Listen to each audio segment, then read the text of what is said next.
All right, welcome back to the Built to Grow podcast. I'm your host, Tim Lyons, joined today by Randy Angston in headquarters, Scottsdale, Arizona. What's up, sunny Currently, Scottsdale? yes, it's freezing this morning. Was it? It was 32 degrees when I woke up. It was like 37 when I went to bed. Where'd you wake up? In the mountains? Yeah, I was way up north. Yeah, no, literally, it was 30. I think when I got in the truck, it was 37 degrees on the way down. Yeah, but that's definitely not typical of Phoenix, where we've been. I mean, it was 80 degrees this week, so yeah, it's 40s, 30s, lows. Yeah, I get it. Chilly, brisk. We got to cover our cactuses with little Santa hats. Little net. Yeah, exactly.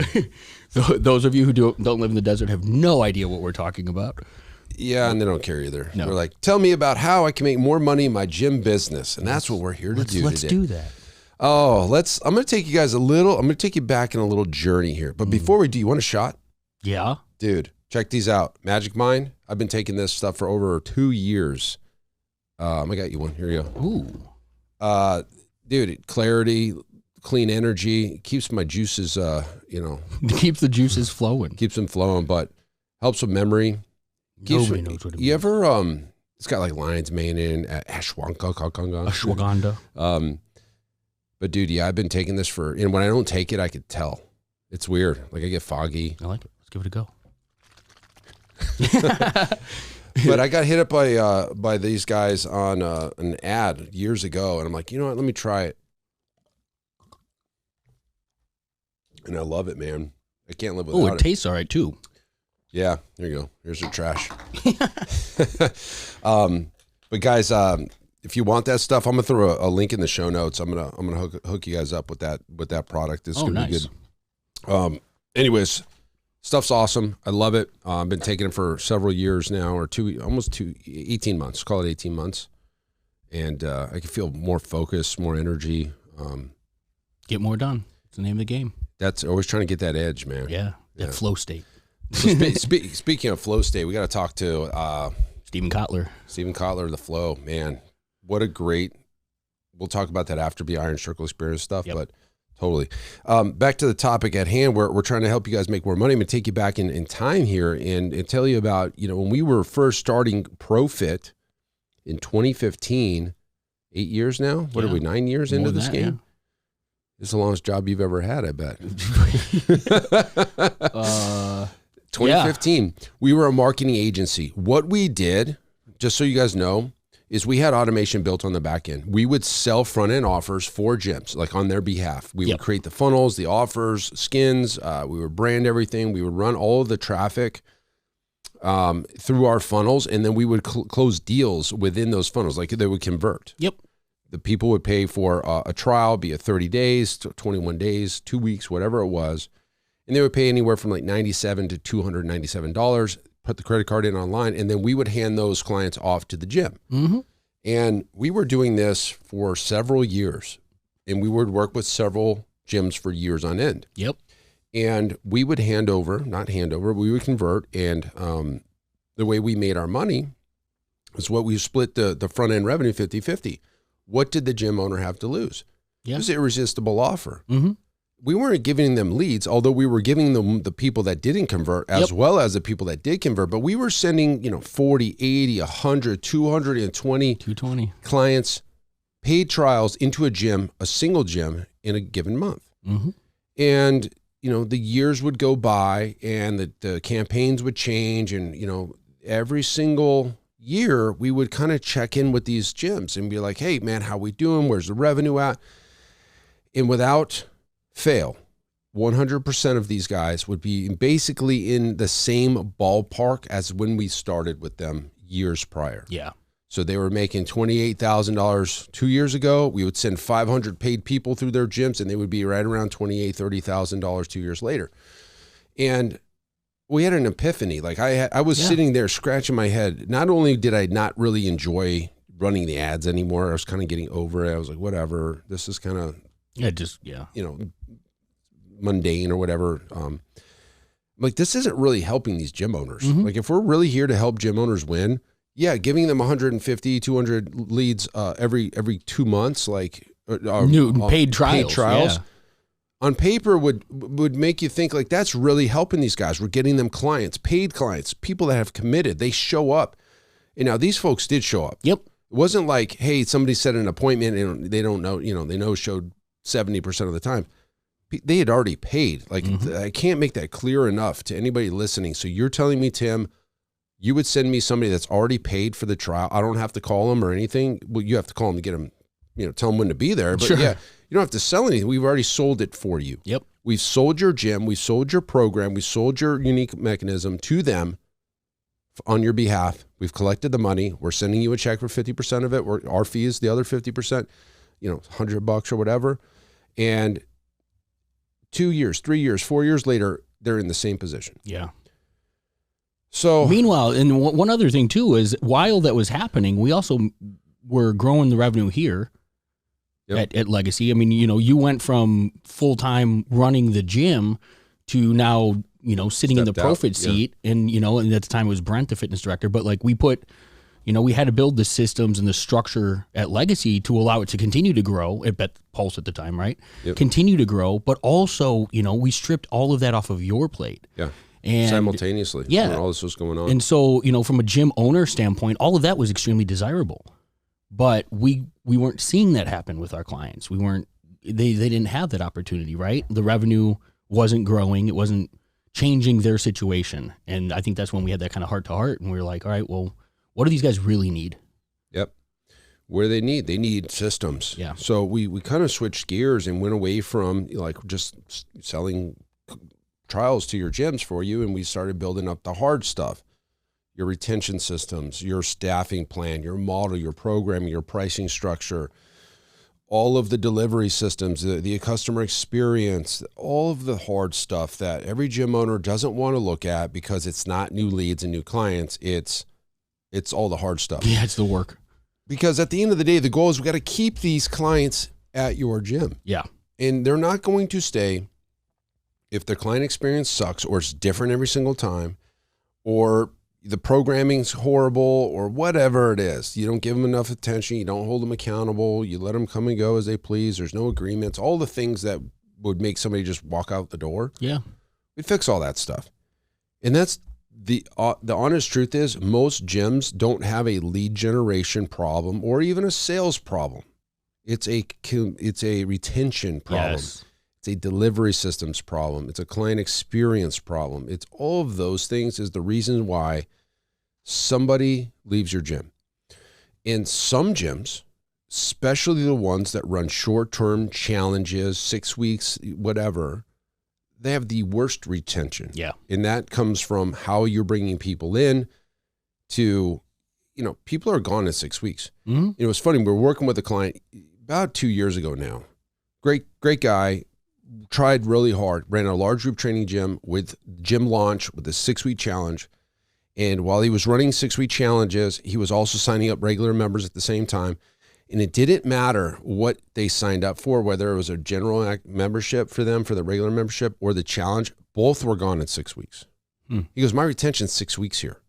So every 6 weeks he's having to replace. And so he was spending $10, $12, $15, $18,000 a month replacing clients, yeah. And he was just basically selling, getting the money, shoving it right back into marketing, and then people were just lining up out the door. Yeah, he's trying to outsell his churn. I mean, he had to, yeah. Because unless that's all he knew. Let's just be honest. It's all he knew. This was what he was taught. You got to outspend it. You outspend your competition. 6 weeks, get the money up front. All the fucking horrible stuff. But when he came to us, he's like, I got to stop the bleeding. I got to stop. So he allowed himself to revamp, and he's changed it, and he's freaking shot up, like he bought a house, all the things that he couldn't do in the other model. Yeah. It's because he changed all the systems and the hard stuff that you don't want to change, automation, retention systems, everything. Yeah. I mean, and he's obviously benefited greatly from it, and he's looking at gym number 2. Mm-hmm.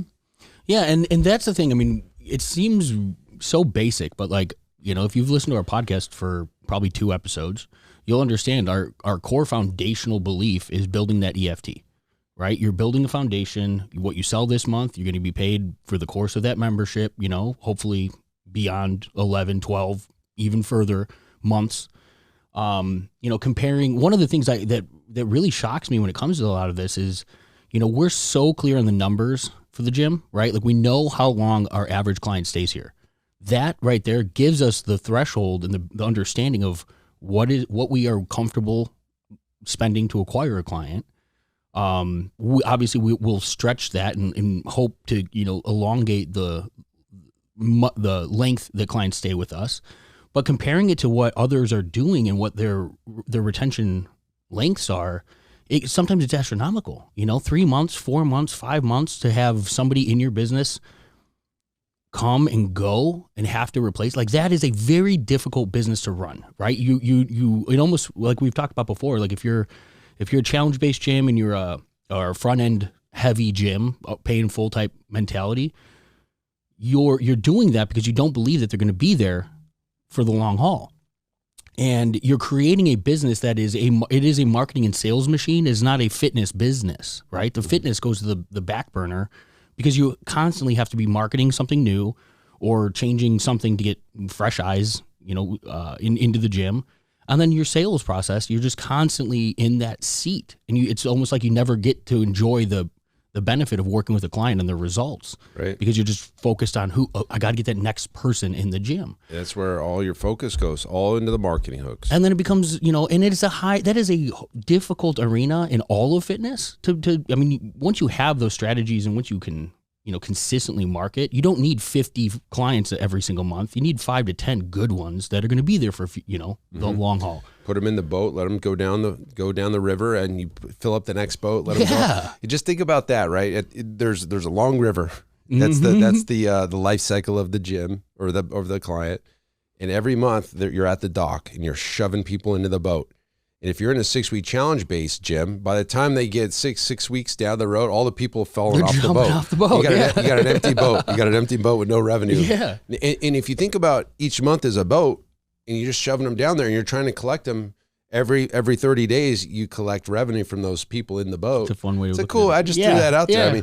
But by the time they get to the first dock, 30 days, 6 weeks down the road, there's nobody left. They all died. They jumped off the boat. I'm out of here. This boat sucks. I want to get in a different boat. And they start swimming to shore and getting in another boat. That's technically what it's exactly how it's happening. And it's really rough. It's a difficult. Nick, can you make a visual on that one? Can you make like a boat? People jumping off the boats. It's pretty much what's happening. It is. And it's a difficult business. It's not where you as a gym owner ever wanted to be. It's not where you as a gym owner who started a business to help change lives and get clients results and do all of that stuff. That's not what you signed up for. It's not what you envisioned for yourself, I'm sure. Mm-hmm. And yet the necessity of having to do it because you've created that problem yourself through different marketing, plays and hooks and things like that. Or just your model. Or your model or your lack of accountability, all of these things that affect client retention. If you're not putting your time and attention into saving the clients that are already in your boat, mm-hmm. Keeping them in the boat, it's pretty obvious why you have to continue to find the next person. It's obvious. So how do we fix it, right? There's a lot of things you got to, first off, stop running challenges. 6-week challenges, by gosh, guys, it's over. It's over. If you can't see why that doesn't work, let's just, the word 6 weeks right there tells the client how long they're going to be with you. And then you've got to let me get into this real quick. You market the 6-week challenge as the best thing since sliced bread. Yep. God, we'll get you in 6 weeks, lose all this weight. Oh my gosh. And now that's all you need to do. When we're at the consultation, the first consultation, that's all you need to do. We'll get you these great results. The end of the 6 weeks, you turn around and say, "Oh yeah, that 6-week challenge you just did. That's just the tip of the iceberg. That's just that's not the end all. This is what you need to sign up for." Now you're turning on yourself. You just basically reversed what you said. Yeah. And there's no ethics there. And you're breaking trust right out of the gate. All the ethics in that whole playbook is garbage. I'm not into it. That ship has sailed. Ship sailed. It was a quick money grab. And so for everybody else that's like either in that or gotten away from it, now it's time to focus on growing a real grown-up business. There you go. This is a grown-up business. Let's run on systems and operations. Keep these clients in your gym. Focus on the delivery. How are we training our clients? What's our equipment look like? What's our actual plant look like? The facility. Go out there and look at it. Is it nasty? Does it need to be upgraded, painted, whatever? What is the experience your clients are getting? Is it fun for them? Like, you got to make this fun. As much as fitness can be fun, it's not fun for a lot of folks. Sure. It's a chore. Yep.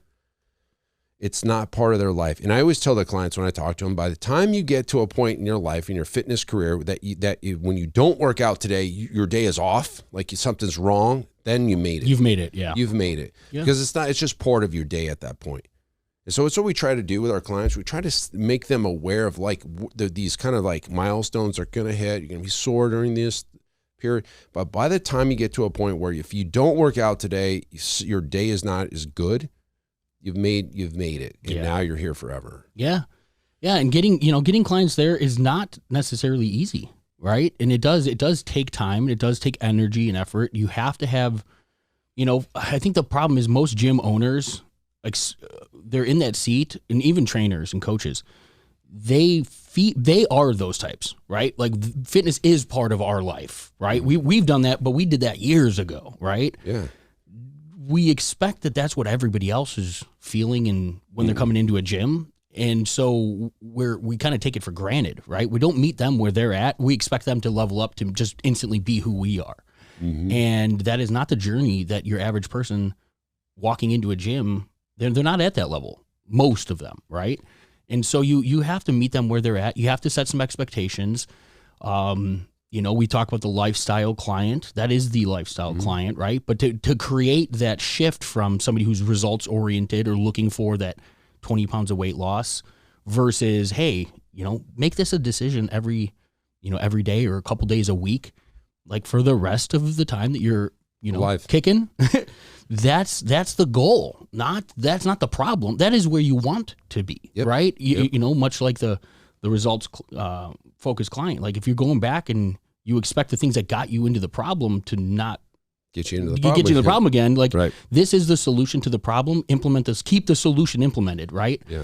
But gym owners it's so easy to take the attention off of the people who are in your business spending money with you, because I think the desperation factor comes in play. We need to get the revenue up. We need to do all of that.